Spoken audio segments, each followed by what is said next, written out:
ਸਤਿ ਸ਼੍ਰੀ ਅਕਾਲ ਜੀ। Punjabi radio USA ਤੇ ਪੰਜਾਬੀ ਟੀਵੀ USA ਵੇਖਣਾ ਤੇ ਸੁਣਨਾ ਤੁਸੀਂ ਸਾਰੇ ਸ਼ੁਰੂ ਕਰ ਚੁੱਕੇ ਹੋ। ਪ੍ਰੋਗਰਾਮ ਹੈ ਜੀ ਖਬਰ ਤੇ ਨਜ਼ਰ। ਇਸ ਪ੍ਰੋਗਰਾਮ ਦੇ ਵਿੱਚ ਖਬਰਾਂ ਦਾ ਵਿਸ਼ਲੇਸ਼ਣ ਕਰਨ ਦੇ ਲਈ ਸਾਡੇ ਨਾਲ ਵਿਸ਼ੇਸ਼ ਤੌਰ ਤੇ ਸੀਨੀਅਰ ਪੱਤਰਕਾਰ ਮਿੰਟੂ ਗੁਰਸਰੀਆ ਜੀ ਮੌਜੂਦ ਰਹਿੰਦੇ ਨੇ। ਉਹਨਾਂ ਦਾ ਸਵਾਗਤ ਕਰਦੇ ਹਾਂ ਤੇ ਫਿਰ ਇੱਕ ਇੱਕ ਕਰਕੇ ਸਾਰੀਆਂ ਖਬਰਾਂ ਤੇ ਪਾਵਾਂਗੇ ਚਾਨਣਾ ਤੇ ਮਿੰਟੂ ਜੀ ਕਰਨਗੇ ਉਹਨਾਂ ਸਾਰੀਆਂ ਖਬਰਾਂ ਦਾ ਵਿਸ਼ਲੇਸ਼ਣ। ਸਵਾਗਤ ਹੈ ਮਿੰਟੂ ਜੀ। ਸ਼ੁਕਰੀਆ ਜੀ, ਸਾਰਿਆਂ ਨੂੰ ਸਤਿ ਸ੍ਰੀ ਅਕਾਲ ਜੀ। ਜੀ ਸੋ ਮਿੰਟੂ ਜੀ, ਰੁੱਖ ਆਪਾਂ ਕਰੀਏ ਖਬਰਾਂ ਦਾ ਇੱਕ ਇੱਕ ਕਰਕੇ ਤੇ ਸਭ ਤੋਂ ਪਹਿਲਾਂ ਦਿੱਲੀ ਚੱਲਦੇ ਹਾਂ, ਕਿਉਂਕਿ ਅੱਜ ਪੰਜਾਬ ਦੇ ਮੰਤਰੀ ਪੰਜਾਬ ਦੇ ਵਿਧਾਇਕ ਦਿੱਲੀ ਗਏ ਹੋਏ ਸੀ। ਖਾਸਾ ਖਰਚਾ ਆ ਜਾਂਦਾ ਹੈ, ਦਿੱਲੀ ਤੋਂ ਗੱਡੀਆਂ ਸ਼ੋਕਦੀਆਂ ਜਾਂਦੀਆਂ ਨੇ ਤੇ ਉਸ ਤੋਂ ਬਾਅਦ ਜਦੋਂ ਮੀਟਿੰਗ ਸਿਰਫ 30 ਮਿੰਟ ਚੱਲੇ ਤਾਂ ਸਵਾਲ ਤਾਂ ਬਣਦੇ ਨੇ। ਕੀ ਹੈ ਜੀ ਇਸ ਖਬਰ ਦੀ ਤਫਸੀਲ? ਗੁਰਪ੍ਰੀਤ ਜੀ, ਗੱਲ ਇਹ ਆ ਕਿ ਬਿਲਕੁਲ ਜਿਹੜੀ ਗੱਲ ਤੁਸੀਂ ਕਹੀ, ਖਰਚੇ ਵਰਚੇ, ਪਰ ਜਿੱਥੇ ਕਹਿੰਦੇ ਹੁੰਦੇ ਆ ਨਾ ਕਿ ਮਨਾਂ ਦੇ ਘਾਟੇ ਹੋਣ ਤੇ ਉੱਥੇ ਫਿਰ ਕੋਈ ਮਤਲਬ ਕਿ ਟਕਾ ਸੇਰ ਨੂੰ ਕੌਣ ਪੁੱਛਦਾ ਜੀ। ਜਿੱਥੇ ਇਹਨਾਂ ਨੇ 3 ਸਾਲ ਹੋ ਗਏ ਆ, ਸਾਡੇ ਵਾਲੇ ਜਹਾਜ਼ ਦਾ ਇੰਜਨ ਕਰਨ ਵਾਲਾ ਕਰਤਾ ਇਹਨਾਂ ਨੇ ਜੀ। ਉਹਦਾ ਤੇ ਮੈਨੂੰ ਲੱਗਦਾ ਪਿਸਟਨ ਤੇ ਸਭ ਕੁਝ ਰਗੜ ਕੇ ਰੱਖ ਦਿੱਤਾ। ਤਾਂ ਉਹ ਜੇ ਸਾਊਥ 'ਚ ਜਾਣਾ ਤਾਂ, ਜੇ ਨਾਰਥ 'ਚ ਜਾਣਾ ਤਾਂ ਮਤਲਬ ਕਿ ਅਸੀਂ ਉਹ ਤੇ ਗਿਣੇ ਹੀ ਨਹੀਂ ਹੈ। ਸਾਡੇ ਤੇ ਕੋਟੇ 'ਚੋਂ ਇਹਨਾਂ ਨੇ 5-7 ਰਾਜ ਸਭਾ ਦੇ ਮੈਂਬਰ ਬਣਾ ਦਿੱਤੇ ਸਨ ਜੀ। ਕਦੇ ਉਹਦਾ ਵੀ ਅਸੀਂ ਲਾ ਕੇ ਦੇਖ ਲਈਏ ਸਾਨੂੰ ਕਿੰਨੇ 'ਚ ਪਿਆ। ਮਤਲਬ ਉਹ ਵੀ ਕੋਈ ਛੱਤੀਸਗੜ੍ਹ ਤੋਂ, ਕੋਈ ਦਿੱਲੀ 'ਚੋਂ, ਕੋਈ ਲਵਲੀ 'ਚੋਂ, ਕੋਈ ਲਵਲੀ 'ਚ ਮੈਂ ਪੜ੍ਹਦੀ। ਤਾਂ ਮਤਲਬ ਕਿ ਇਹ ਹਿਸਾਬ ਕਿਤਾਬ ਹੈ ਸਰ, ਕਿੱਥੇ ਕਿੱਥੇ ਘਾਟੇ ਦੱਸੀਏ। ਪਰ ਵਾਕਿਆ ਜਿਸ ਤਰ੍ਹਾਂ ਦੀ ਮੀਟਿੰਗ ਹੋਈ ਆ, ਏਦਾਂ ਲੱਗਦਾ ਜਿੱਦਾਂ ਅਰਵਿੰਦ ਕੇਜਰੀਵਾਲ ਨੇ ਸੱਦਿਆ ਹੋਵੇ ਕਿ ਬਸ ਤੁਸੀਂ ਇੱਥੇ ਆ ਕੇ ਤੇ ਮੈਨੂੰ ਪ੍ਰਣਾਮ ਕਰਕੇ ਮੁੜਨਾ, ਬਸ ਮੁੜ ਜਾਓ। ਤੇ ਕਈ ਤੇ ਇਹਨਾਂ ਦੇ ਐਸੇ ਵਿਧਾਇਕ ਸੀ ਜਿਹੜੇ ਇੱਕ ਦਿਨ ਪਹਿਲਾਂ ਹੀ ਉੱਥੇ ਜਾ ਕੇ ਬਹਿ ਗਏ ਸੀਗੇ ਕਿ ਵੀ ਜਿੱਦਾਂ ਪਤਾ ਨਹੀਂ ਅਰਵਿੰਦ ਕੇਜਰੀਵਾਲ ਨੇ ਕਿਹਦੀ ਫੀਤੀ ਲਾ ਕੇ ਤੇ ਸਾਡੇ ਮੋਢੇ ਤੇ ਟੰਗ ਦੇਣੀ ਕਿ ਜਾ ਹੁਣ ਤੂੰ ਚਲਾ ਜਾ। ਕੋਈ ਤੁਸੀਂ ਇਹ ਦੇਖੋ ਕਿ ਗੁਰਪ੍ਰੀਤ ਜੀ, ਕੋਈ ਏਜੰਡਾ ਸਪਸ਼ਟ ਕੀਤਾ ਇਹਨਾਂ ਨੇ ਕਿ ਮੀਟਿੰਗ ਕਾਹਦੇ ਕਰਕੇ ਹੋਈ ਹੈ? ਜੀ। ਅੱਛਾ, ਕਿੱਡੀਆਂ ਬੇਥਵੀਆਂ ਗੱਲਾਂ ਕਰਦੇ। ਮੈਨੂੰ ਤੇ ਕਦੇ ਕਦੇ ਲੱਗਦਾ ਕਿ ਜਿਹੜੀ ਸਾਡੀ ਇੱਥੋਂ ਦੀ ਇਹ ਸਰਕਾਰ ਚੱਲਦੀ ਪਈ ਹੈ ਨਾ ਜੀ, ਅਸੀਂ ਕਹਿੰਦੇ ਕਿ ਇਹ ਆਪਣੇ ਆਪ ਚੱਲੇ, ਆਪਣੇ ਆਪ ਚੱਲੇ। ਮੈਨੂੰ ਲੱਗਦਾ ਜੇ ਆਪਣੇ ਆਪ ਚੱਲੇ ਤੇ ਇਹ ਉਹੀ ਮੁੱਦੇ ਮੂੰਹ ਡਿੱਗ ਜਾਣੀ ਆ ਆਪਣੇ ਆਪ 'ਚ।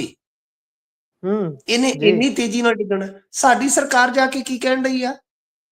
ਕਹਿੰਦੇ ਜੀ ਕਿ ਹੁਣ ਦਿੱਲੀ ਵਾਲੇ ਮਾਡਲ ਦਾ ਅਸੀਂ ਲਾਭ ਚੱਕਾਂਗੇ ਪੰਜਾਬ 'ਚ ਤੇ ਪੰਜਾਬ ਵਾਲਾ ਮਾਡਲ ਅਸੀਂ ਪੂਰੇ ਮੁਲਕ 'ਚ ਪ੍ਰਚਾਰਾਂਗੇ। ਕਿੱਡੀ ਯਾਰ ਬੇਤੁਕੀ ਗੱਲ ਹੈ ਕਿ ਦਿੱਲੀ ਮਾਡਲ ਦਿੱਲੀ ਦੇ ਲੋਕਾਂ ਨੇ ਨਕਾਰ ਦਿੱਤਾ ਬਹੁਤ ਬੁਰੀ ਤਰ੍ਹਾਂ।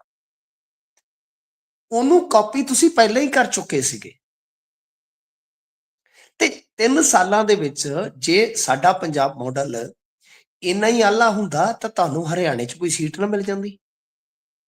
ਤੁਹਾਨੂੰ ਤੇ ਹਿਮਾਚਲ ਦੇ ਵਿੱਚੋਂ ਚੋਣ ਪ੍ਰਚਾਰ ਦਰਮਿਆਨੇ ਛੱਡ ਕੇ ਤੇ ਨੱਸਣਾ ਪਿਆ ਸੀਗਾ, ਯਾਦ ਹੋਣਾ ਤੁਹਾਨੂੰ। ਤੁਹਾਨੂੰ ਤੇ ਰਾਜਸਥਾਨ ਦੇ ਵਿੱਚ ਮਤਲਬ ਕਿ ਬਹੁਤ ਬੁਰੀ ਹਾਰ ਦਾ ਸਾਹਮਣਾ ਕਰਨਾ ਪਿਆ ਸੀ ਸਾਡਾ ਪੰਜਾਬ ਮਾਡਲ, ਕਿਉਂਕਿ ਦਿੱਲੀ ਦੀ ਤਰਜ਼ ਤੇ ਲਿਆਂਦਾ ਕੋਈ ਵੀ ਮਾਡਲ ਪੰਜਾਬ ਦਾ ਮਾਡਲ ਨਾ ਤਾਂ ਹੋ ਸਕਦਾ ਤੇ ਨਾ ਹੀ ਐਸਾ ਮਾਡਲ ਜਿਹੜਾ ਹੈ ਨਾ ਉਹ ਗਾਂ ਕੋਈ ਮਾਡਲ ਬਣ ਜਾਏਗਾ, ਨਾ ਹੀ ਇਹਦੀ ਗੁੰਜਾਇਸ਼ ਹੈ। ਖੈਰ ਸਾਰੇ ਮੁਲਕ ਦੇ ਵਿੱਚ ਸਾਡਾ ਭੰਡੀ ਪ੍ਰਚਾਰ ਹੋਣ ਡਿਆ ਕਿ ਆ ਵੇਖ ਲਓ ਇਹਨਾਂ ਦੇ ਘੁੱਗੂ ਕਿਵੇਂ ਪੰਜਾਬ ਦੇ ਭੱਜੇ ਆਉਂਦੇ ਨੇ। ਸਾਰਾ ਨੈਸ਼ਨਲ ਮੀਡੀਆ ਦੇਖ ਰਿਹਾ ਨਾ ਸਾਹਿਬ ਕੀ ਜਲੂਸ ਨਿਕਲ ਰਿਹਾ। ਤੇ ਅਰਵਿੰਦ ਕੇਜਰੀਵਾਲ 92 ਬੰਦੇ ਆ ਤੇ ਦੱਸੋ ਕਿੰਨੇ ਕਿੰਨੇ ਸਕਿੰਟ ਆਏ ਜੇ 30 ਮਿੰਟ ਮੀਟਿੰਗ ਚੱਲੀ ਹੈ ਤਾਂ। ਮੈਨੂੰ ਤਾਂ ਲੱਗਦਾ ਅਰਵਿੰਦ ਕੇਜਰੀਵਾਲ ਮੱਥੇ ਵੀ ਨਹੀਂ ਲੱਗਿਆ, ਬਸ ਆਪਦੀ ਕੋਈ ਗੱਲ ਸੁਣਾ ਕੇ ਚੱਜਣ ਵਾਲੇ ਨਾਲ ਤੋਂ ਨਿਕਲ ਗਿਆ। ਜਾਂ ਇਹ ਲੇਟ ਫੇਟ ਹੋ ਗਏ ਆ ਤੇ ਉਹਨੇ ਬਸ ਕਿਹਾ ਹੋਏਗਾ ਕਿ ਕਰਦਾ ਮੈਂ ਹਿਸਾਬ ਕਿਤਾਬ ਬਾਅਦ ਦੇ ਵਿੱਚ।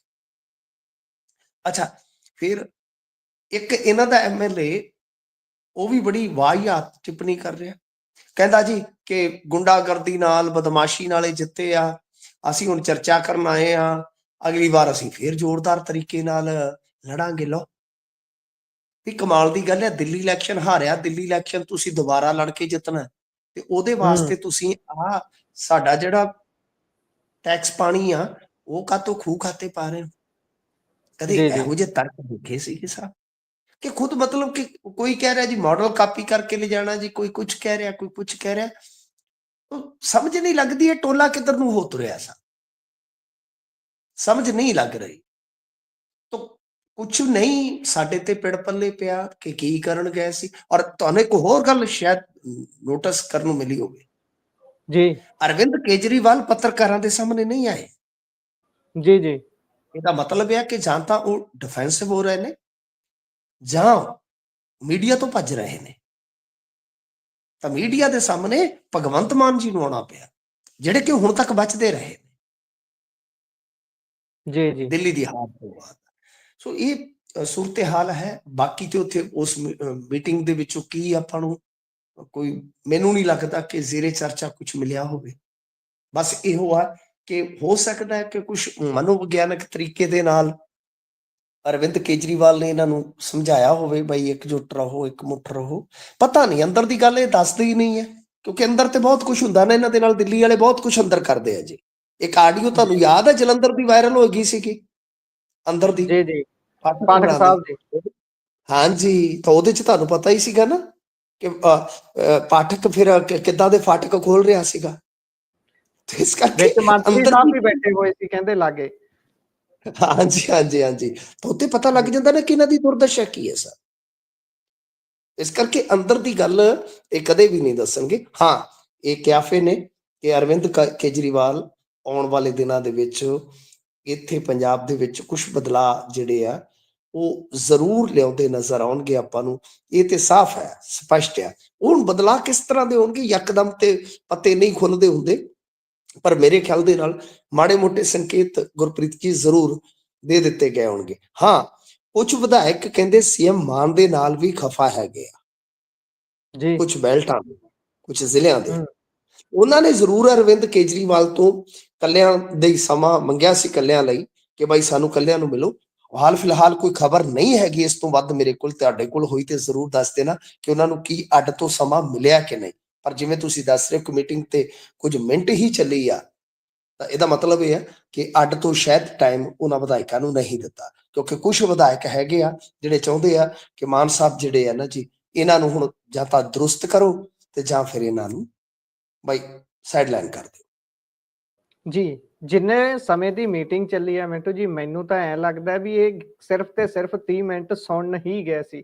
ਸੁਣਾਉਣਾ ਤਾਂ ਇਹਨਾਂ ਨੇ ਕੀ ਹੈ, ਤੇ ਜਿਹੜਾ ਅੱਗੇ ਹੁਣ ਟਾਈਮ ਮਿਲਣਾ ਉਹਦੀ ਕੋਈ ਖੈਰ ਸੁੱਖ ਦਾ ਵੀ ਕੋਈ ਪੱਕਾ ਨਹੀਂ ਪਤਾ ਕਿ ਮਿਲੂ ਜਾਂ ਫਿਰ ਨਹੀਂ ਮਿਲੂ। ਪਰ ਆਪਾਂ ਚੱਲਦੇ ਹਾਂ ਅਗਲੀ ਖਬਰ ਦੇ ਉੱਪਰ। ਕੱਲ ਸਿਆਸੀ ਹਲਕੇ ਦੇ ਵਿੱਚ ਤੇ ਸਿੱਖ ਚਿੰਤਕਾਂ ਦੇ ਲਈ ਵੀ ਇੱਕ ਵੱਡੀ ਖਬਰ ਆਈ, ਜਦੋਂ ਜਿਹੜੇ ਜਥੇਦਾਰ ਗਿਆਨੀ ਹਰਪ੍ਰੀਤ ਸਿੰਘ ਹੋਣੀ ਨੇ ਉਹਨਾਂ ਨੂੰ ਫਾਰਗ ਕਰ ਦਿੱਤਾ ਗਿਆ, ਸੇਵਾਵਾਂ ਖਤਮ ਕਰ ਦਿੱਤੀਆਂ ਗਈਆਂ।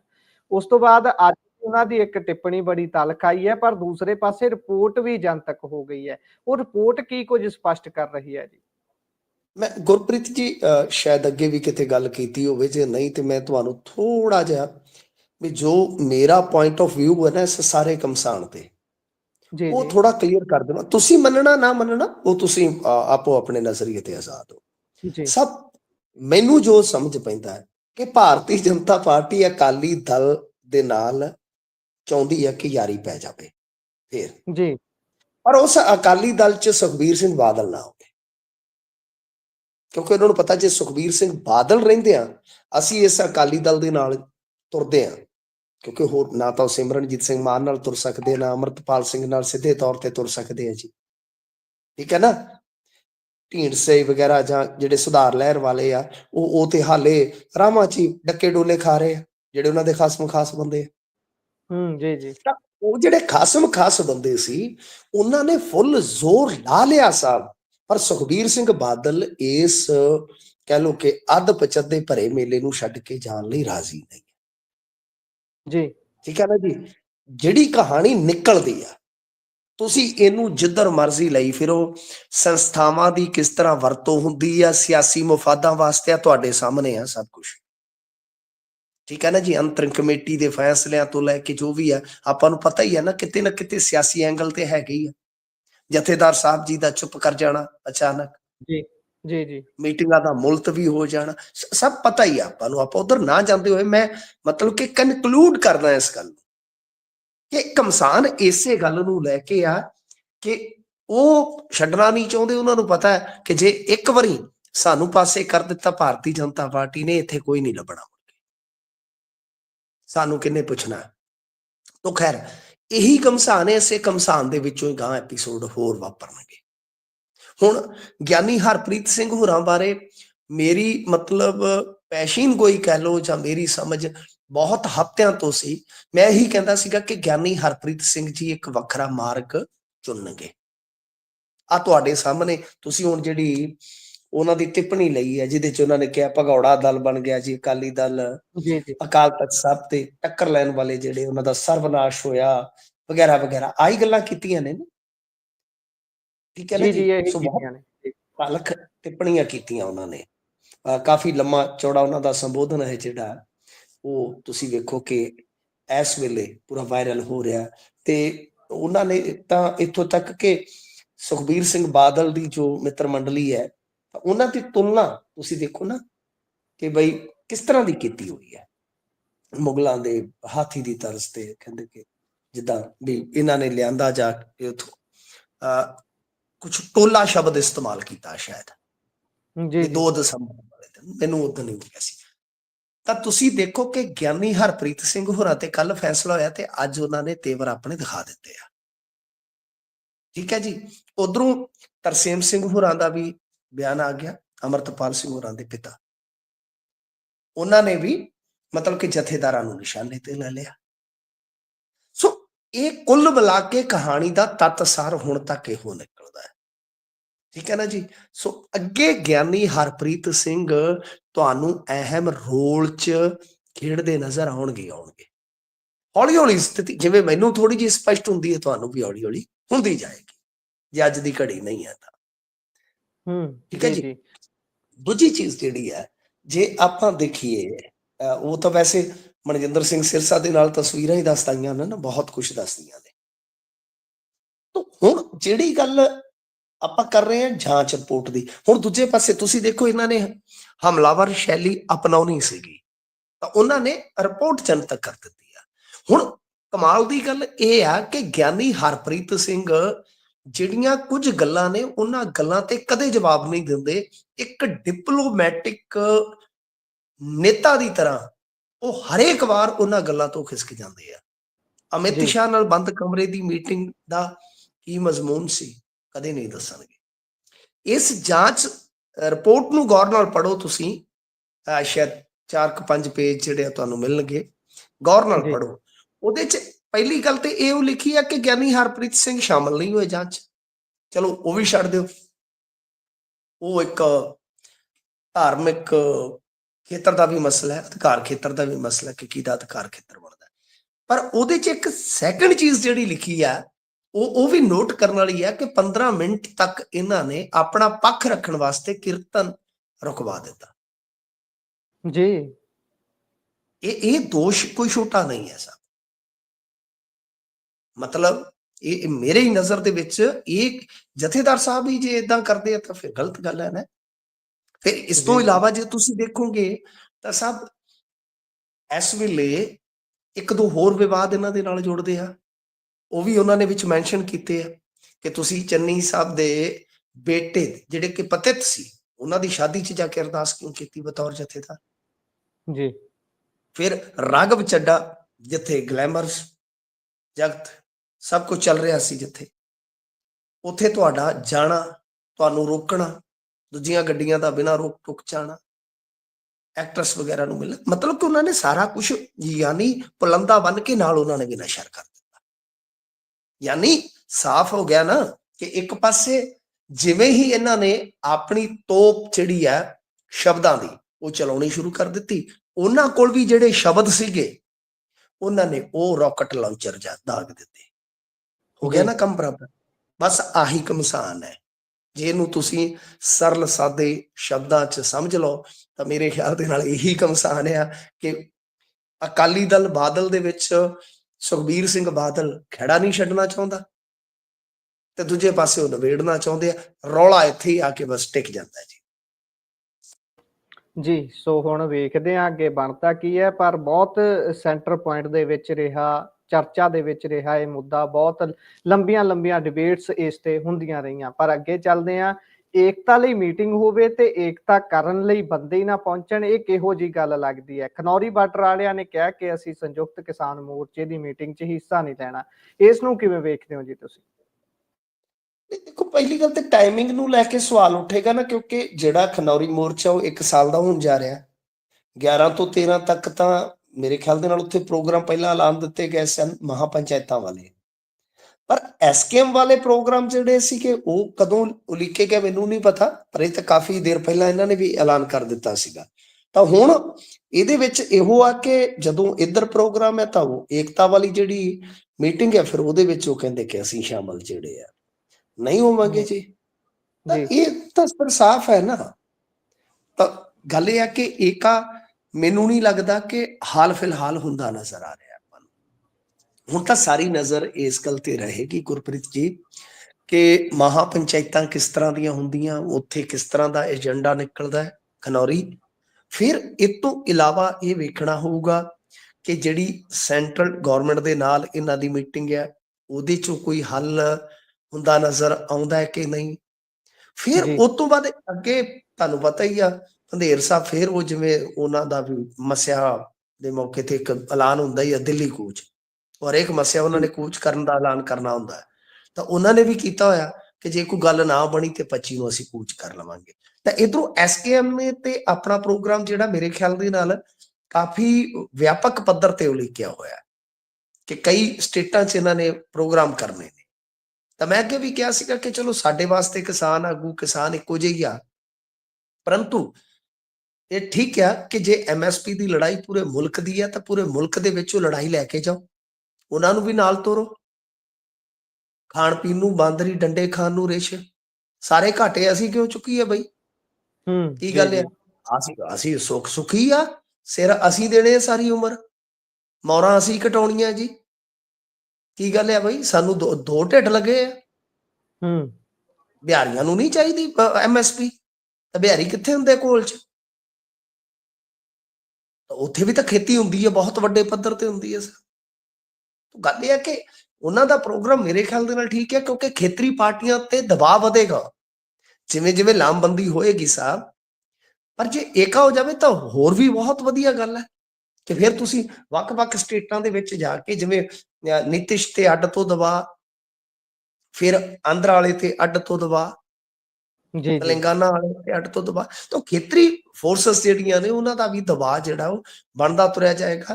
ਤਾਂ ਯਾਨੀ ਕਾਂਗਰਸ ਤੇ ਜਿੱਥੇ ਉਹਨਾਂ ਦੀ ਸਟੇਟ ਗਵਰਨਮੈਂਟ ਹੈ ਉਹਨਾਂ ਤੇ ਦਬਾਅ ਬਣੇਗਾ। ਸੋ ਇਹ ਚੀਜ਼ ਠੀਕ ਆ, ਪਰ ਉਹਦੇ ਵਾਸਤੇ ਬਿਲਕੁਲ ਜਿਵੇਂ ਗੱਲ ਤੁਸੀਂ ਕਹੀ ਆ ਕਿ ਏਕੇ ਵਾਸਤੇ ਮੀਟਿੰਗ ਹੈ ਤੇ ਮੀਟਿੰਗ ਦੇ ਵਿੱਚ ਏਕਾ ਕਰਨ ਵਾਲੇ ਆਉਣਗੇ ਨਹੀਂ, ਤਾਂ ਫਿਰ ਆਹੀ ਗੱਲਾਂ ਕਰ ਹੀ ਸਕਦੇ। ਹੋਰ ਤੇ ਮੇਰੇ ਖਿਆਲ ਦੇ ਨਾਲ ਹੋਰ ਤੇ ਕਰਨ ਕਰਾਉਣ ਨੂੰ ਕੁਝ ਬਚਦਾ ਹੀ ਨਹੀਂ ਹੈ ਜੀ। ਜੀ, ਇਹ ਤਾਂ ਹੈ, ਪਰ ਇਸ ਏਕੇ ਵਾਲੀ ਮੀਟਿੰਗ 'ਚ ਨਾ ਜਾਣ ਦੇ ਨਾਲ, ਇਕੱਠੇ ਨਾ ਹੋਣ ਦੇ ਨਾਲ, ਜਿਹੜੀ 14 ਨੂੰ ਮੀਟਿੰਗ ਹੈ, ਬੇਸ਼ੱਕ ਉਸ ਦਿਨ ਜਿਹੜੇ ਖੇਤੀਬਾੜੀ ਮੰਤਰੀ ਨੇ ਉਹਨਾਂ ਦੇ ਛੋਟੇ ਪੁੱਤਰ ਦਾ ਵਿਆਹ ਹੈ, ਉੱਥੇ ਹੋਰ ਹੀ ਲੋਕ ਆ ਕੇ ਅਫਸਰ ਹੀ ਕੋਈ ਬੈਠਣਗੇ ਮੀਟਿੰਗ 'ਚ, ਪਰ ਉਸ ਦੇ ਵਿੱਚ ਵੀ ਕੱਦ ਛੋਟਾ ਹੋਊਗਾ। ਉਹਦੇ 'ਚ ਵੀ ਮੈਨੂੰ ਲੱਗਦਾ ਕਿ ਉਨੇ ਖੁੱਲ ਕੇ ਗੱਲਬਾਤ ਹੋਊਗੀ ਨਹੀਂ ਜਿੰਨੀ ਹੋ ਸਕਦੀ ਹੈ ਜੇ ਕਿਤੇ ਇਕੱਠੇ ਜਾਂਦੇ। ਤੇ ਆਪਾਂ ਉਸ ਤੋਂ ਪਹਿਲਾਂ ਏਕਾ ਹੋ ਜਾਂਦਾ ਨਾ, ਇਕੱਠੇ ਨਾ ਜਾਂਦੇ, ਉਸ ਤੋਂ ਪਹਿਲਾਂ ਏਕੇ ਦਾ ਐਲਾਨ ਤਾਂ ਹੋ ਜਾਂਦਾ ਕਿ ਅਸੀਂ ਇਕਜੁੱਟ ਹਾਂ ਜੀ। ਹਾਲਾਂਕਿ ਚਲੋ ਬਾਰੀ ਸਮਰਥਨ ਦਿੱਤਾ ਜਾਂਦਾ ਹੈ, ਤਾਂ ਉਹ ਖੈਰ ਉਹ ਤਾਂ ਚਲੋ ਕੋਈ ਗੱਲ ਨਹੀਂ, ਇੱਕ ਮੀਟਿੰਗ ਦੀ ਜਗ੍ਹਾ ਦੂਜੀ ਵਾਰੀ ਫੇਰ ਮੀਟਿੰਗ ਤੈਅ ਹੋ ਜਾਏਗੀ। ਪਰ ਏਕੇ ਬਿਨਾਂ ਤੁਹਾਨੂੰ ਪਤਾ ਹੀ ਹੈ ਨਾ, ਖਿੰਡੀ ਹੋਈ ਸ਼ਕਤੀ ਮਿੱਟੀ ਦੇ ਸਮਾਨ ਹੁੰਦੀ ਹੈ ਜੀ। ਇਹ ਤਾਂ ਹੈ, ਬਹੁਤ ਪ੍ਰਭਾਵ ਪਊਗਾ। ਅੱਗੇ ਚਾਈਨਾ ਡੋਰ ਦੀ ਗੱਲ ਕਰ ਲੈਂਦੇ ਆ। ਕਈ ਚੀਜ਼ਾਂ ਹੁੰਦੀਆਂ ਨੇ, ਟੈਲੀਵਿਜ਼ਨ ਦੀ ਪਾਲਿਸੀ ਹੈ, ਰੇਡੀਓ ਦੀਆਂ ਅਲੱਗ ਪਾਲਿਸੀਆਂ ਹੁੰਦੀਆਂ ਨੇ ਕਿ ਉਹਨਾਂ ਤੇ ਸ਼ਰਾਬ ਦੀ, ਤੰਬਾਕੂ ਦੀ ਐਡ ਸਿੱਧੇ ਤੌਰ ਤੇ ਨਹੀਂ ਚਲਾਈ ਜਾ ਸਕਦੀ, ਤੇ ਉਹ ਪੁੱਠੇ ਤਰੀਕੇ ਨਾਲ ਕੰਨ ਫੜ ਲੈਂਦੇ ਨੇ, ਉਹ ਘੁਮਾ ਫਰਾ ਕੇ ਸੋਡਾ ਵਾਟਰ ਕਹਿ ਕੇ ਵੇਚ ਲੈਂਦੇ ਨੇ। ਪਰ ਜਿਹੜੀ ਚਾਈਨਾ ਡੋਰ ਹੈ ਤਾਂ ਸਿੱਧੀ ਆਉਂਦੀ ਹੈ, ਉਹ ਪਤੰਗ ਚੜਾਉਣ ਲਈ ਵੇਚਾਂਗੇ ਇਹੀ ਕਹਿ ਕੇ ਵੇਚਦੇ ਨੇ ਤੇ ਐਂ ਹੀ ਵਿਕਦੀ ਹੈ, ਤੇ ਫਿਰ ਉਹ ਲੋਕਾਂ ਦੇ ਗਲੇ ਕੱਟਦੀ ਹੈ, ਕਿਸੇ ਦੇ ਹੱਥ ਕੱਟੇ ਜਾਂਦੇ ਨੇ। ਇਸ ਵਾਰ ਤਾਂ ਮੈਂ ਬਹੁਤ ਸਾਰੀਆਂ ਮੌਤਾਂ ਵੀ ਨੋਟਿਸ ਕੀਤੀਆਂ ਨੇ। ਸਾਡੇ ਪਿੰਡ ਦੇ ਨਜ਼ਦੀਕ ਹੀ ਇੱਕ 7 ਸਾਲਾ ਬੱਚੀ ਦੀ ਧੌਣ ਕੱਟੀ ਗਈ ਸਕੂਲੋਂ ਆਉਂਦੇ ਦੀ, ਉਹਨਾਂ ਦੀ ਡੈਥ ਹੋ ਚੁੱਕੀ ਹੈ। ਇਹੋ ਜਿਹੇ ਮਾਮਲੇ ਜਦੋਂ ਵੱਡੇ ਹੋ ਜਾਂਦੇ ਨੇ, ਵੱਡੇ ਹੋਣ ਤੋਂ ਭਾਵ ਕਿ ਜਦੋਂ ਪਾਰਲੀਮੈਂਟ 'ਚ ਉਹਨਾਂ ਨੂੰ ਲਿਜਾਣਾ ਪਵੇ, ਤਾਂ ਸੁਭਾਵਿਕ ਅੰਦਾਜ਼ਾ ਲਗਾਇਆ ਜਾ ਸਕਦਾ ਗੰਭੀਰਤਾ ਕਿੰਨੀ ਹੈ। ਤੇ ਅੱਜ ਜਦੋਂ ਇਹ ਮੁੱਦਾ ਚਾਈਨਾ ਡੋਰ ਦਾ ਪਾਰਲੀਮੈਂਟ 'ਚ ਗਿਆ ਹੈ ਤੇ ਉੱਥੇ ਕੀ ਕੋਈ ਗੱਲਬਾਤ ਹੋਈ ਹੈ, ਇਹ ਤੇ ਜਰਾ ਚਾਨਣਾ ਪਾਇਓ।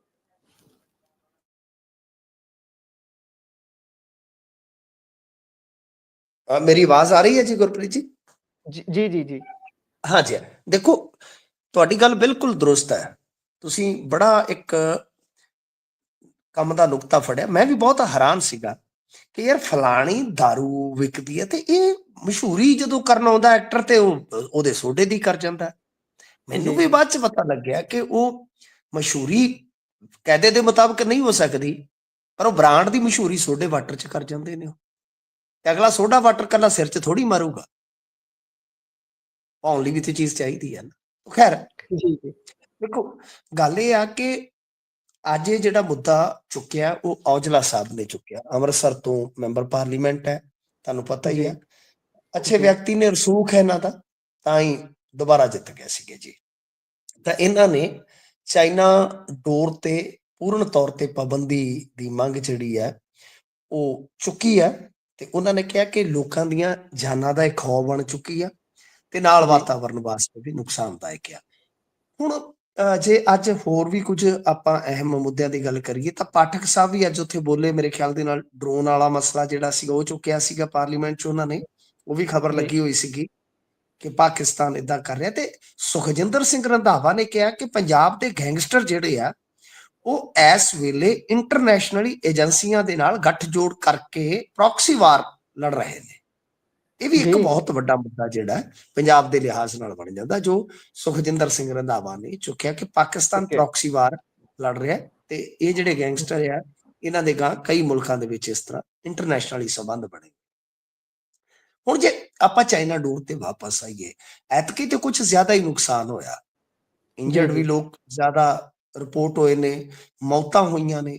ਬਿਲਕੁਲ ਮੈਂ ਤੁਹਾਡੇ ਨਾਲ ਸਹਿਮਤ ਹਾਂ ਕਿ ਇਹ ਕੋਈ ਛੋਟੇ ਮੁੱਦੇ ਨਹੀਂ ਹੁੰਦੇ, ਪਰ ਇਹ ਮੁੱਦੇ ਜੇ ਸੰਸਦ ਤੱਕ ਗਏ ਤਾਂ ਮਤਲਬ ਕਿ ਸਟੇਟ ਲੈਵਲ ਤੱਕ ਅਸੀਂ ਇਹਨਾਂ ਨੂੰ ਰੋਕਣ ਤੋਂ ਅਸਮਰੱਥ ਹਾਂ। ਮੈਂ ਮਤਲਬ ਕਿ ਉਦੋਂ ਆਰਟੀਕਲ ਵਗੈਰਾ ਲਿਖਦਾ ਹੁੰਦਾ ਸੀ ਰੈਗੂਲਰ, ਤਾਂ ਤੇਜ਼ਾਬ ਪੀੜਤਾਂ ਤੇ ਅਸੀਂ ਅਕਸਰ ਮਤਲਬ ਆਰਟੀਕਲ ਲਿਖਦੇ ਹੁੰਦੇ ਸੀਗੇ। ਮੈਂ ਆਪਦੀ ਲਾਈਫ 'ਚ ਘੱਟੋ ਘੱਟ ਕੋਈ ਅੱਧਾ ਦਰਜਨ ਦੇ ਕਰੀਬ ਵਾਰੀ ਮੈਂ ਉਹ ਲਿਖਿਆ ਆਰਟੀਕਲ ਜੀ। ਪਰ ਉਸ ਵੇਲੇ ਤੋਂ ਲੈ ਕੇ ਅੱਜ ਤੱਕ ਤੇਜ਼ਾਬ ਤੁਹਾਨੂੰ ਜਿੱਥੋਂ ਮਰਜ਼ੀ ਮਿਲ ਜਾਏ,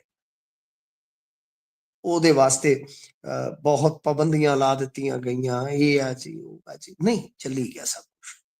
ਈਵਨ ਦੈਟ ਕਿ ਤੁਸੀਂ ਪੈਟਰੋਲ ਪੰਪ ਤੋਂ ਕੈਨੀ 'ਚ ਜਾਂ ਬੋਤਲ ਦੇ ਵਿੱਚ ਪੈਟਰੋਲ ਨਹੀਂ ਭਰਵਾ ਸਕਦੇ, ਪਰ ਤੁਸੀਂ ਪੈਟਰੋਲ ਪੰਪ ਤੇ ਖਲੋ ਕੇ 4 ਮਿੰਟ ਦੇਖਿਓ, 4 ਮਿੰਟ ਹੀ ਖਲੋ ਜਾਓ, ਕਦੇ ਵੀ ਤੁਹਾਨੂੰ ਕੋਈ ਨਾ ਕੋਈ ਇੱਕ ਅੱਧਾ ਬੰਦਾ ਪਵਾ ਕੇ ਉੱਥੇ ਜਾਂਦਾ ਦਿਖਾਈ ਦੇਵੇਗਾ।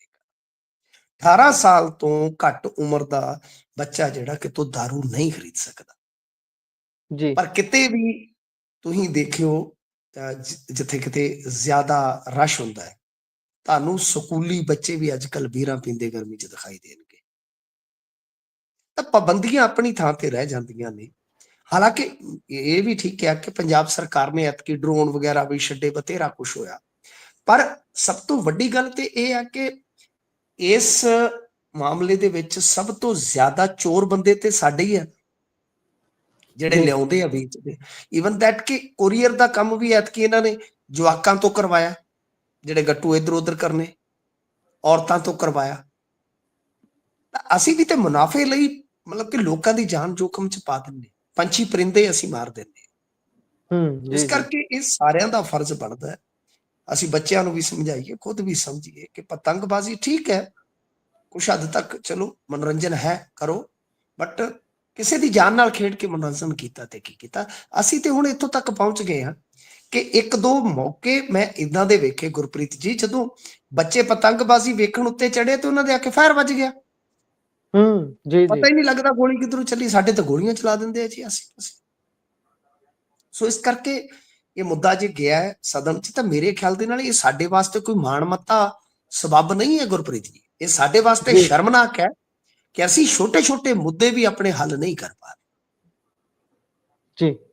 ਇਹ ਤਾਂ ਹੈ, ਬੇਹੱਦ ਸ਼ਰਮਨਾਕ ਗੱਲ ਹੈ ਜਦੋਂ ਸਟੇਟ ਸਰਕਾਰ, ਜਿੱਦਾਂ ਤੁਸੀਂ ਦੱਸਿਆ, ਫੇਲ ਹੋ ਜਾਂਦੀ ਹੈ। ਗੱਲ ਤਾਂ ਫੇਰ ਹੀ ਅੱਗੇ ਜਾਂਦੀ। ਪਰ ਮਿੰਟੂ ਜੀ ਮੈਂ ਚਾਹੁੰਦਾ ਤੁਸੀਂ ਇੱਥੇ 30 ਸੈਕਿੰਡ ਹੋਰ ਲੈ ਕੇ ਜਰਾ ਇਹ ਦੱਸ ਦਿਓ ਕਿ ਇਸ ਨੂੰ ਪਿੱਛੋਂ ਹੀ ਬਲੌਕ ਕਰਨ ਦੀ ਕੋਈ ਪਾਲਿਸੀ ਹੋ ਸਕਦੀ ਹੈ ਵੀ ਭਾਈ ਇਹਨੂੰ ਚਾਈਨਾ ਤੋਂ ਜਿੱਥੋਂ ਵੀ ਆਉਂਦੀ ਹੈ ਇਹਦੀ ਜਾਂ ਤਾਂ ਇੰਡੀਆ 'ਚ ਬਣਦੀ ਹੈ ਤਾਂ ਪ੍ਰੋਡਕਸ਼ਨ ਰੁਕੇ, ਜੇ ਬਾਹਰੋਂ ਆਉਂਦੀ ਹੈ ਤਾਂ ਇਹਨੂੰ ਇੰਪੋਰਟ ਹੋਣੋਂ ਬੰਦ ਕੀਤਾ ਜਾਵੇ। ਨਹੀਂ, ਸਜ਼ਾ ਹੀ ਸਖਤ ਕਰ ਦਿਓ ਵੀ ਮੰਨ ਲਓ ਜੇ ਜੀ। ਕਿਸੇ ਦੁਕਾਨਦਾਰ ਤੋਂ ਫੜੀ ਗਈ ਉਹਦੀ ਦੁਕਾਨ ਨੂੰ ਸੀਲ ਲਾਓ, ਉਹਨੂੰ 500 700 1000 ਰੁਪਏ ਜੁਰਮਾਨਾ ਲਾ ਕੇ ਮਹੀਨਾ 2 ਮਹੀਨੇ ਦੀ ਜੇ ਕੈਦ ਵੀ ਆ, ਅਗਲਾ ਖੜੇ ਪੈਰ ਜ਼ਮਾਨਤ ਲੈ ਜਾਂਦਾ। ਉਹਦੇ ਨਾਲ ਕੀ ਸਖਤ ਸਜ਼ਾ ਹੋਣੀ ਚਾਹੀਦੀ ਹੈ, ਸਖਤ ਸਜ਼ਾ ਹੋਣੀ ਚਾਹੀਦੀ ਹੈ। ਉਹਦੀ ਦੁਕਾਨ ਜਿਹੜੀ ਹੈ ਸੀਲ ਹੋਣੀ ਚਾਹੀਦੀ ਹੈ ਬਿਲਕੁਲ। ਦੇਖੋ ਹੁਣ ਆਪਾਂ ਇੱਥੋਂ ਪ੍ਰੋਡਕਸ਼ਨ ਤਾਂ ਬੰਦ ਕਰ ਸਕਦੇ ਇੰਡੀਆ 'ਚ, ਪਰ ਇੰਡੀਆ 'ਚ ਉਹ ਸਮਗਲ ਹੋ ਕੇ ਵੀ ਆ ਜਾਏਗੀ, ਸਮਗਲਿੰਗ ਵੱਧ ਜਾਏਗੀ, ਉਹ ਮਹਿੰਗੀ ਹੋ ਜਾਏਗੀ ਜੀ। ਤਾਂ ਸਾਨੂੰ ਇੱਧਰ ਇੱਕ ਤਾਂ ਜਿਹੜੇ ਵਰਤੋਂਕਾਰ ਹੈ ਸਾਨੂੰ ਉਹਨਾਂ ਨੂੰ ਮਤਲਬ ਕਿ ਅਵੇਅਰ ਕਰਨਾ ਚਾਹੀਦਾ ਹੈ, ਠੀਕ ਹੈ ਨਾ ਜੀ। ਅਸੀਂ ਜਦੋਂ ਛੋਟੇ ਛੋਟੇ ਹੁੰਦੇ ਸੀ, ਮੈਂ ਦੇਖੋ 2-3 ਚੀਜ਼ਾਂ ਮੈਨੂੰ ਕਦੇ ਜ਼ਿੰਦਗੀ 'ਚ ਨਹੀਂ ਆਈਆਂ। ਨਾ ਮੈਂ ਜੂਆ ਖੇਡਿਆ ਜ਼ਿੰਦਗੀ 'ਚ, ਪੁੱਠੇ ਕੰਮ ਬਥੇਰੇ ਕੀਤੇ ਮੈਂ ਐਵੇਂ ਕਵਾਂ, ਨਾ ਮੈਂ ਵੀਡੀਓ ਗੇਮ ਖੇਡਿਆ ਕਦੇ ਜੀ, ਠੀਕ ਹੈ, ਤੇ ਨਾ ਹੀ ਪਤੰਗਬਾਜ਼ੀ ਮੈਨੂੰ ਆਈ ਆ। ਪਰ ਮੇਰੇ ਨਾਲ ਦੇ ਪਤੰਗਾਂ ਬੜੀਆਂ ਚੜਾਉਂਦੇ ਹੁੰਦੇ ਸੀਗੇ ਤੇ ਉਹ ਕੱਚੀ ਡੋਰ ਹੀ ਹੁੰਦੀ ਸੀ ਉਸ ਟਾਈਮ ਸਰ, ਤੇ ਮੈਂ ਤਾਂ ਉਦੋਂ ਵੀ ਦੇਖਦਾ ਹੁੰਦਾ ਸੀ ਕਿਤੇ ਦੀ ਕਿਤੇ ਹੀ ਲੈ ਜਾਂਦੇ ਸੀ ਗੁੱਡਾ, ਮਤਲਬ ਕਿ ਤੇ ਹੁਣ ਹੀ ਆ ਸਿਆਪਾ 10 ਕੁ ਸਾਲਾਂ ਦਾ ਸੁਣ ਰਹੇ ਹਾਂ ਅਸੀਂ, 10-20 ਸਾਲਾਂ ਦਾ ਤਾਂ ਹੁਣ ਹੀ ਆ ਚਾਈਨਾ ਡੋਰ ਹੈ, ਚਾਈਨਾ ਡੋਰ ਹੈ। ਤਾਂ ਗੱਲ ਇਹ ਹੈ ਕਿ ਪੂਰਨ ਤੌਰ ਤੇ ਪਾਬੰਦੀ ਤੇ ਨਹੀਂ ਲੱਗਦੀ ਹੁੰਦੀ ਗੁਰਪ੍ਰੀਤ ਜੀ ਕਿਸੇ ਵੀ ਚੀਜ਼ ਤੇ, ਪਰ ਜੇ ਸ਼ਿੱਦਤ ਦੇ ਨਾਲ ਕੰਮ ਕਰੀਏ ਤਾਂ ਅਸੀਂ ਅਵੇਅਰਨੈਸ ਨਾਲ ਹੀ ਉਹਦੀ ਵਰਤੋਂ ਹੀ ਘਟਾ ਕੇ ਬਹੁਤ ਹੱਦ ਤੱਕ ਰੋਕਥਾਮ ਕਰ ਸਕਦੇ ਹਾਂ ਜੀ। ਤੇ ਇਹ ਹੋਣੀ ਵੀ ਚਾਹੀਦੀ ਹੈ, ਇਸ ਤੇ ਅਮਲ ਜ਼ਰੂਰ ਹੋਵੇ, ਕੋਈ ਸਖਤ ਕਾਨੂੰਨੀ ਕਾਰਵਾਈ ਜ਼ਰੂਰ ਹੋਣੀ ਚਾਹੀਦੀ ਹੈ। ਅੱਗੇ ਚੱਲਦੇ ਆ, ਕਹਿੰਦੇ ਜਿਹੜੇ ਕਾਂਗਰਸ ਦੇ ਕਾਉਂਸਲਰ ਨੇ ਉਹਨਾਂ ਨੂੰ ਨੋਟਿਸ ਜਾਰੀ ਹੋਏ ਨੇ, ਇਹ ਨੋਟਿਸ ਕਾਹਦੇ ਨੇ ਜੀ? ਦੇਖੋ ਤੁਹਾਨੂੰ ਪਤਾ ਹੀ ਆ ਕਿ ਬਠਿੰਡੇ ਦੇ ਵਿੱਚ 1.25 ਲੱਖ ਕਾਉਂਸਲਰ ਵਾਲੀ ਪਾਰਟੀ ਜਿਹੜੀ ਉਹ ਮੇਅਰ ਬਣਾ ਗਈ ਸੀਗੀ, ਇਤਿਹਾਸ ਰਚਿਆ ਗਿਆ ਸੀਗਾ, ਆਪਾਂ ਗੱਲ ਵੀ ਕੀਤੀ ਸੀਗੀ ਸ਼ਾਇਦ। ਤਾਂ ਉਸ ਤੋਂ ਬਾਅਦ ਦੇਖੋ ਇਹ ਗੱਲ ਤੇ ਸ਼ਰੇਆਮ ਹੀ ਹੋ ਗਈ, ਜਾ ਕੇ ਜਾ ਰਹੀ ਹੋ ਗਿਆ ਕਿ ਬਈ ਇਹ ਸਾਰਿਆਂ ਨੇ ਰਲੀ ਮਿਲੀ ਸਰਕਾਰ ਬਣਾਈ, ਜਿਵੇਂ ਕਹਿੰਦੇ ਨੇ ਰਲੀ ਮਿਲੀ ਸਰਕਾਰ, ਵੀ ਇਹਦੇ ਚ ਸਾਰਿਆਂ ਦਾ ਯੋਗਦਾਨ ਰਿਹਾ, ਕਾਂਗਰਸੀਆਂ ਦਾ ਤਾਂ ਫਿਰ ਕਿਉਂਕਿ ਕਾਂਗਰਸੀ ਸਭ ਤੋਂ ਜ਼ਿਆਦਾ ਸੀਗੇ। ਤਾਂ ਹੁਣ ਕਾਰਨ ਦੱਸੋ, ਨੋਟਿਸ ਜਿਹੜਾ ਹੈ 19 ਕਾਂਗਰਸੀ ਕਾਉਂਸਲਰਾਂ ਨੂੰ ਜਾਰੀ ਹੋ ਗਿਆ, ਠੀਕ ਹੈ ਜੀ। ਹੈਨਰੀ ਸਾਹਿਬ ਦੇ ਵੱਲੋਂ, ਤੁਹਾਡੇ ਸ਼ਹਿਰ ਵਾਲੇ ਹੈਨਰੀ ਸਾਹਿਬ, ਕਾਫੀ ਲੰਮੇ ਸਮੇਂ ਤੋਂ ਬਾਅਦ ਇਹਨਾਂ ਦਾ ਨਾਂ ਖਬਰ ਚ ਅੱਜ ਮੈਂ ਪੜ੍ਹਿਆ, ਹਾਂਜੀ, ਕਿ ਇਹਨਾਂ ਵੱਲੋਂ ਨੋਟਿਸ ਜਾਰੀ ਕੀਤਾ ਗਿਆ। ਪਰ ਗੱਲ ਗੁਰਪ੍ਰੀਤ ਜੀ ਇਹ ਆ ਕਿ ਕਾਂਗਰਸ ਦੇ ਇਹ ਜਿਹੜੇ ਲੀਡਰ ਹੈ ਇਹਨਾਂ ਨੂੰ ਵੀ ਕੋਈ ਨੋਟਿਸ ਜਾਰੀ ਕਰਕੇ ਮਾੜਾ ਜਿਹਾ ਪੁੱਛ ਲਵੇ ਨਾ, ਕਿ ਕਮਾਲ ਦੀ ਗੱਲ ਆ, ਅੰਮ੍ਰਿਤਸਰ ਤਾਂ ਤੁਹਾਡੇ ਹੱਥੋਂ ਨਿਕਲ ਜਾਂਦਾ, ਤੁਸੀਂ ਆਪਸ ਚ ਲੜਦੇ ਹੀ ਰਹਿੰਦੇ ਹੋ, ਲੜਦੇ ਹੀ ਰਹਿੰਦੇ ਹੋ।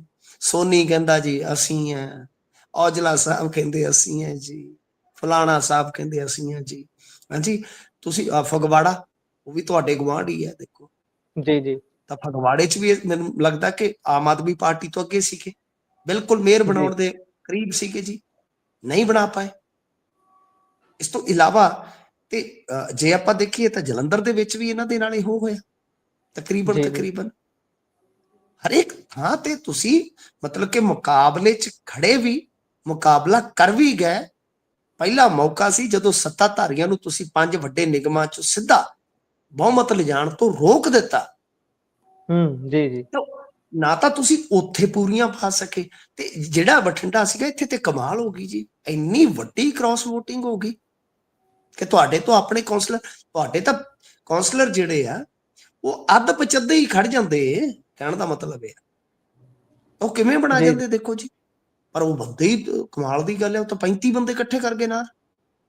ਇਹਦਾ ਮਤਲਬ ਹੈ ਕਿ ਨੁਕਸ ਤੁਹਾਡੇ ਚ ਵੀ ਆ, ਜਿਨ੍ਹਾਂ ਨੇ ਆਪਣੇ ਛੋਟੇ ਲੀਡਰਾਂ ਨੂੰ ਸੰਭਾਲਣਾ ਹੁੰਦਾ, ਕਾਉਂਸਲਰਾਂ ਨੂੰ ਇੱਕ ਤਰ੍ਹਾਂ ਨਾਲ ਕਹਿ ਲਓ ਕਿ ਆਪਣੇ ਪਾਰਟੀ ਪ੍ਰਤੀ ਲਾਇਲ ਰੱਖਣਾ ਹੁੰਦਾ ਹੈ, ਉਹਨਾਂ ਨੂੰ ਮੋਟੀਵੇਟ ਕਰਨਾ ਹੁੰਦਾ ਹੈ। ਇਸ ਕਰਕੇ ਜ਼ਿੰਮੇਵਾਰੀ ਤੇ ਇਹਨਾਂ ਦੀ ਵੀ ਤੈਅ ਹੋਣੀ ਚਾਹੀਦੀ ਹੈ ਨਾ ਜੀ। ਇਹ ਤਾਂ ਹੈ, ਸੋ ਜ਼ਿੰਮੇਵਾਰੀ ਤਾਂ ਤੈਅ ਹੋਣੀ ਚਾਹੀਦੀ ਹੈ। ਸੋ ਅਗਲੀ ਖਬਰ ਤੇ ਚੱਲਦੇ ਹਾਂ। ਕਹਿੰਦੇ ਹੁਣ ਪੁਲਿਸ ਵਾਲਿਆਂ ਨੂੰ ਵੀ ਵਸੂਲੀ ਦੀਆਂ ਕਾਲਾਂ ਆਉਣੀਆਂ ਸ਼ੁਰੂ ਹੋ ਗਈਆਂ ਜੀ।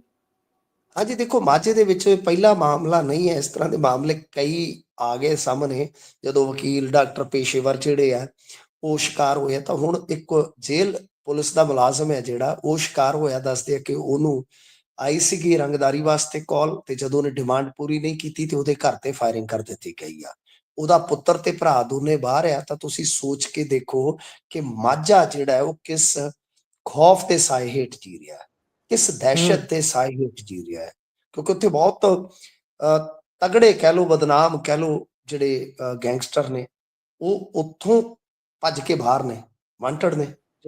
ਉਹ ਇੰਨੇ ਨੈਟਵਰਕ ਬਣਾ ਕੇ ਬੈਠੇ ਆ ਕਿ ਤੁਹਾਨੂੰ ਕਾਲ ਆਈ, ਤੁਸੀਂ ਡਿਮਾਂਡ ਫੁੱਲਫਿਲ ਨਹੀਂ ਕੀਤੀ ਤੇ ਕੁਝ ਘੰਟਿਆਂ ਦੇ ਅੰਦਰ ਅੰਦਰ ਫਾਇਰਿੰਗ ਹੋ ਜਾਣੀ ਹੈ ਜੀ।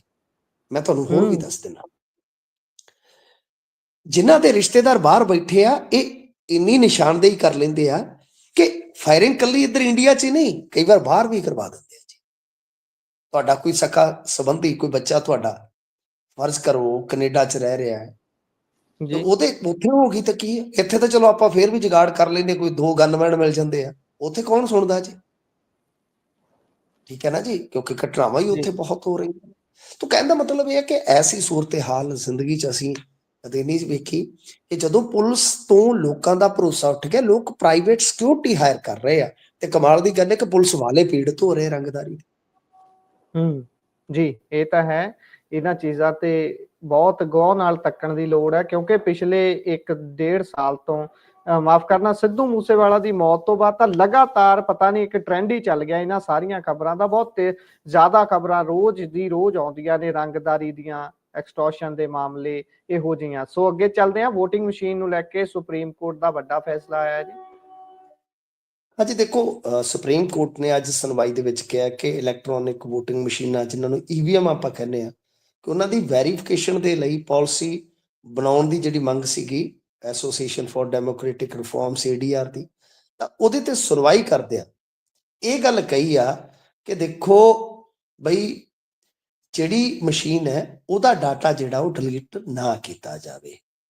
ਠੀਕ ਹੈ ਜੀ, ਚੋਣ ਕਮਿਸ਼ਨ ਡਿਲੀਟ ਨਾ ਕਰੇ। ਹਾਰਿਆ ਉਮੀਦਵਾਰ ਸਪਸ਼ਟੀਕਰਨ ਚਾਹੇ ਤਾਂ ਇੰਜੀਨੀਅਰ ਨੂੰ ਦੱਸਣਾ ਹੋਏਗਾ ਕਿ ਛੇੜਛਾੜ ਨਹੀਂ ਹੋਈ। ਠੀਕ ਹੈ ਜੀ, ਇਹਦੇ ਤੇ ADR ਨੇ ਮਤਲਬ ਕਿ ਜਿਹੜੀ ਲਾਈ ਸੀਗੀ ਪਟੀਸ਼ਨ, ਉਹਦੇ ਵਿੱਚ ਕਿਹਾ ਸੀਗਾ ਕਿ ਵੈਰੀਫਿਕੇਸ਼ਨ ਦੇ ਲਈ ਚੋਣ ਕਮਿਸ਼ਨ ਦੇ ਵੱਲੋਂ ਬਣਾਏ ਗਏ ਜਿਹੜੇ ਸਟੈਂਡਰਡ ਆਪਰੇਟਿੰਗ ਪ੍ਰੋਸੀਜਰ SOP ਜਿਹਨੂੰ ਆਪਾਂ ਕਹਿੰਦੇ ਆ, ਕਿ ਉਹ ਸੁਪਰੀਮ ਕੋਰਟ ਦਾ ਜਿਹੜਾ ਅਪ੍ਰੈਲ 24 ਵਾਲਾ ਫੈਸਲਾ ਆਇਆ ਸੀ ਉਹਦੇ ਨਾਲ ਮੇਲ ਹੀ ਨਹੀਂ ਖਾਂਦੇ। ਤਾਂ ਕਿਤੇ ਨਾ ਕਿਤੇ ਕਹਿ ਲਓ ਕਿ ਦੇਰ ਨਾਲ ਹੀ ਸਹੀ ਸੁਪਰੀਮ ਕੋਰਟ ਨੇ ਥੋੜਾ ਜਿਹਾ ਸੰਜੀਦਗੀ ਨਾਲ ਇਸ ਮਾਮਲੇ ਨੂੰ ਲੈਣਾ ਸਟਾਰਟ ਕਰ ਦਿੱਤਾ ਹੈ ਜੀ। ਤਾਂ ਆਉਣ ਵਾਲੇ ਸਮੇਂ 'ਚ ਕਿ ਆਪਾਂ ਨੂੰ ਕਾਹਲੀ ਨਹੀਂ ਕਰਨੀ ਚਾਹੀਦੀ। ਆਉਣ ਵਾਲੇ ਸਮੇਂ 'ਚ ਬਹੁਤ ਵੱਡੀ ਸੁਣਵਾਈ ਵੀ ਜਿਹੜੀ ਹੈ ਉਹ ਹੋ ਸਕਦੀ ਹੈ। 3 ਮਾਰਚ ਤੋਂ ਮਤਲਬ ਇਹ ਸੁਣਵਾਈ ਫੇਰ ਦੁਬਾਰਾ ਸ਼ੁਰੂ ਹੋਏਗੀ, ਤਾਂ ਇਹਦੇ ਤੇ ਨਿਗਾਹ ਰੱਖਣੀ ਚਾਹੀਦੀ ਹੈ। ਕਿਉਂਕਿ ਜਿਸ ਤਰ੍ਹਾਂ ਦਾ ਆਪਾਂ ਦੇਖਦੇ ਪਏ, ਚੋਣ ਕਮਿਸ਼ਨ ਤੇ ਬਿਲਕੁਲ ਕਹਿ ਲਓ ਕਿ ਮੋਦੀ ਸਰਕਾਰ ਦੀ ਇੱਕ ਬ੍ਰਾਂਚ ਬਣ ਕੇ ਰਹਿ ਗਿਆ। ਰਾਜੀਵ ਕੁਮਾਰ ਤੇ ਕਹਿ ਲਓ ਕਿ ਇਹਨਾਂ ਦੇ ਸੰਘ ਦੇ ਉਹ ਪ੍ਰਚਾਰਕ ਹੀ ਹੈ ਇੱਕ ਤਰ੍ਹਾਂ ਨਾਲ, ਇਹ ਤੋਂ ਵੱਧ ਕੁਛ ਨਹੀਂ ਹੈ।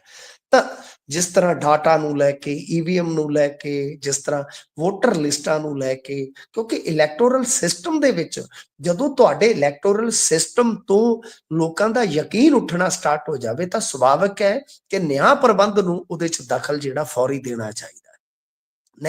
ਨਹੀਂ ਤਾਂ ਫਿਰ ਤੁਹਾਨੂੰ ਪਤਾ ਇੱਕ ਵੇਲੇ ਲੋਕ ਜਦੋਂ ਬਿਲਕੁਲ ਬੇਵਸਾ ਹੋ ਜਾਂਦੇ, ਉਹਨਾਂ ਦਾ ਵਿਸਾਹ ਹੀ ਟੁੱਟ ਜਾਂਦਾ, ਤਾਂ ਫਿਰ ਉਹ ਦੂਜੀ ਦਿਸ਼ਾ ਵੱਲ ਵੀ ਕਈ ਵਾਰ ਜਨਤਾ ਤੁਰ ਪੈਂਦੀ ਹੈ। ਸੋ ਇਸ ਕਰਕੇ ਸੁਪਰੀਮ ਕੋਰਟ ਨੇ ਰਾਈਟ ਟਾਈਮ ਮੇਰੇ ਖਿਆਲ ਦੇ ਨਾਲ ਇਹ ਮਾਮਲਾ ਜਿਹੜਾ ਸੁਣਨਾ ਸਟਾਰਟ ਕੀਤਾ। ਦੇਖਦੇ ਹਾਂ, ਕਾਫੀ ਰੌਚਕ ਹੋਏਗੀ ਸੁਣਵਾਈ ਜੀ। ਸੋ ਵੇਖਾਂਗੇ ਬਣਦਾ ਕੀ ਹੈ। ਸੋ ਮਿੰਟੂ ਜੀ, ਆਪਣੇ ਪ੍ਰੋਗਰਾਮ ਦਾ ਸਮਾਂ ਇੱਥੇ ਹੀ ਸਮਾਪਤ ਹੁੰਦਾ ਹੈ। ਤੁਸੀਂ ਬਹੁਤ ਵਡਮੁੱਲੀਆਂ ਜਾਣਕਾਰੀਆਂ ਸਾਂਝੀਆਂ ਕੀਤੀਆਂ, ਤੁਹਾਡਾ ਬਹੁਤ ਬਹੁਤ ਧੰਨਵਾਦ ਜੀ। ਸਤਿ ਸ੍ਰੀ ਅਕਾਲ। ਸਤਿ ਸ੍ਰੀ ਅਕਾਲ ਜੀ। ਸੋ ਇਹ ਸਨ ਜੀ ਸਾਡੇ ਨਾਲ ਮਿੰਟੂ ਗੁਰਸਰੀਆ, ਜਿਨ੍ਹਾਂ ਨੇ ਜਾਣਕਾਰੀਆਂ ਤੁਹਾਡੇ ਨਾਲ ਸਾਂਝੀਆਂ ਕੀਤੀਆਂ ਨੇ, ਵੱਖ-ਵੱਖ ਖਬਰਾਂ ਦਾ ਵਿਸ਼ਲੇਸ਼ਣ ਤੁਹਾਡੇ ਤੱਕ ਪਹੁੰਚਦਾ ਕੀਤਾ ਹੈ। ਪ੍ਰੋਗਰਾਮ ਤੁਹਾਨੂੰ ਕਿਹੋ ਜਿਹਾ ਲੱਗਿਆ? ਤੁਸੀਂ ਆਪਣੇ ਵਿਚਾਰ, ਰਾਏ, ਟਿੱਪਣੀਆਂ ਸਾਡੇ ਵੱਖ-ਵੱਖ ਸੋਸ਼ਲ ਮੀਡੀਆ ਪਲੇਟਫਾਰਮਸ ਦੇ ਜ਼ਰੀਏ ਸਾਡੇ ਤੱਕ ਪਹੁੰਚਦੇ ਕਰ ਸਕਦੇ ਹੋ। ਜੁੜੇ ਰਹੋ ਪੰਜਾਬੀ ਰੇਡੀਓ ਤੇ ਪੰਜਾਬੀ TV USA ਦੇ ਨਾਲ। ਧੰਨਵਾਦ। ਸਤਿ ਸ੍ਰੀ ਅਕਾਲ।